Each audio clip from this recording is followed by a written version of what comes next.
I was glad to be embraced by a family in California at Thanksgiving. It's like being invited to the Chinese New Year's Eve family dinner.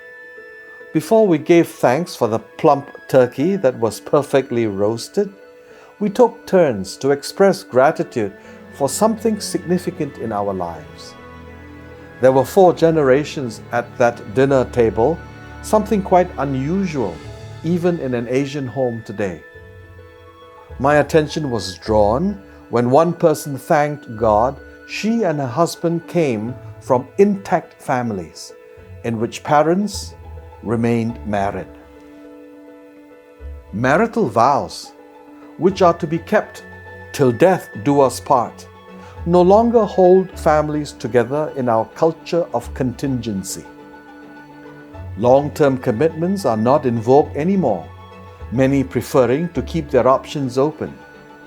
Every promise is contingent on the terms remaining favorable, when personal benefit can still be derived from staying loyal.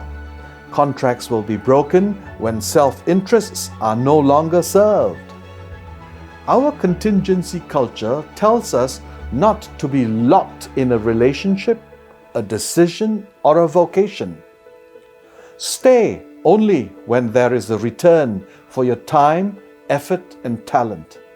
Lifelong commitment seems to be for losers, for people who really have no better options in life.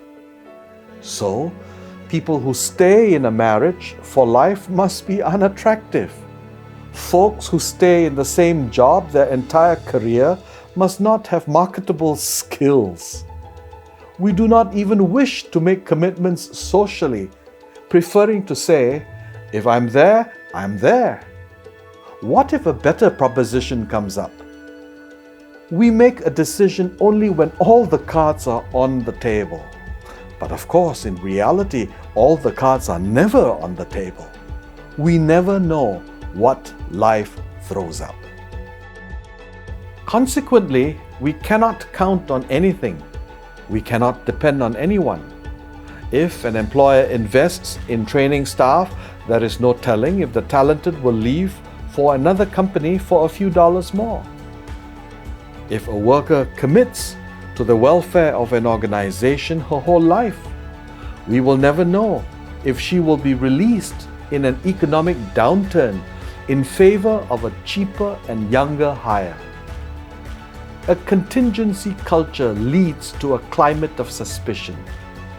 We can never trust anyone to look after our interests.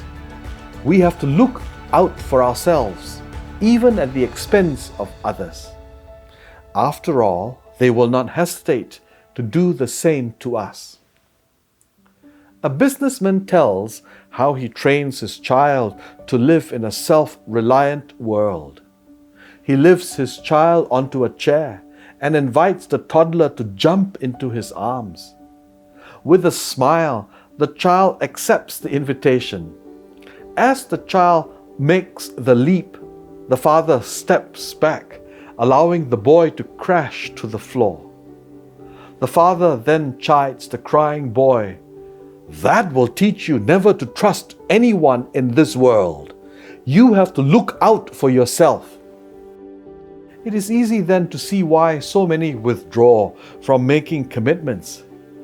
We are resigned to perpetuate distrust and deprive ourselves the joy of self-giving. How can we break this vicious cycle and rediscover the deep fulfillment that comes only when we make and remain true to our commitments?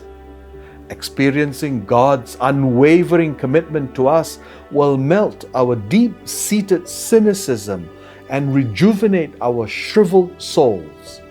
Our risen Lord's promise to us is, "I am with you always to the end of the age." There will never be a situation He's not with us. There is not a place we can set foot on where He is not present. The psalmist declares, "Where can I go from your spirit? Or where can I flee from your presence? If I take the wings of the morning and settle at the farthest limits of the sea, even there your hand shall lead me." At a time when the world was thought to be flat, to head out to the limits of the ocean was to come to a precipice beyond which you fall out of existence. Even at such a point of desolation and hopelessness, God remains committed to us. God remains faithful to us, especially when the unthinkable improbability happens. Though my father and mother forsake me, the Lord will receive me. Such thoughts are too lofty, too wonderful for full comprehension, but never beyond appreciation and appropriation. Frequently, such an experience of God's grace is incarnated and mediated through human relationships. We are inclined to doubt God's love and care if we have not been nurtured and embraced in a relationship of unconditional and self-giving love. We are instinctively suspicious of others' motives when they are kind to us, because that is not normative in our experience or worldview. Life teaches us that unless we fend for ourselves, nobody else will tend to our interests.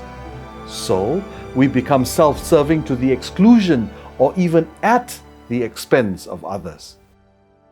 But when we have been loved unconditionally, not for what we can offer, but for who we are, we behave as people of worth. We reach out to others in sincerity, respecting the God-imprinted dignity, relating to them as we would with God. We no longer need to shore up our own worth by denying others theirs. We do not need to impress with our import to assert our will. We are free to be who we are without creating shadowy shells of hollow public images. Such true relationships can only be sustained by commitments, and only people in touch with their own worth, as well as with the worth of others, can make commitments. The family I enjoyed Thanksgiving with knows how to embrace the worth of each one. They extended that same grace to me, a foreign guest. They have been committed to each other through the vicissitudes of life. Such commitments become islands of certainty in the tumultuous oceans of unpredictability in life. Commitments are harbingers of hope for this life and a foretaste of what eternal life in God's presence will be.